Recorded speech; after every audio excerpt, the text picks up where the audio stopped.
Guys, araw ng linggo ngayon. May hindi ako inaasahan na mangyayari sa araw na ito.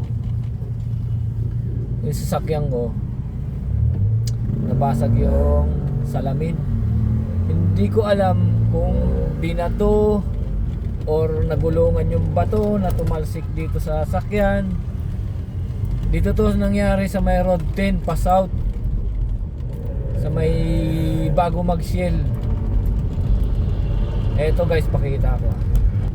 Ang akala ko nga sumabog lang yung gulong ko, pero may tumalansik sa dito sa pisngi ko. Sumabog. Salamin ko na pala.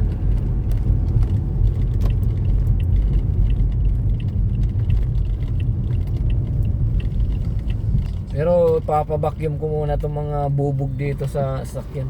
Dami. Papakita ko mamaya.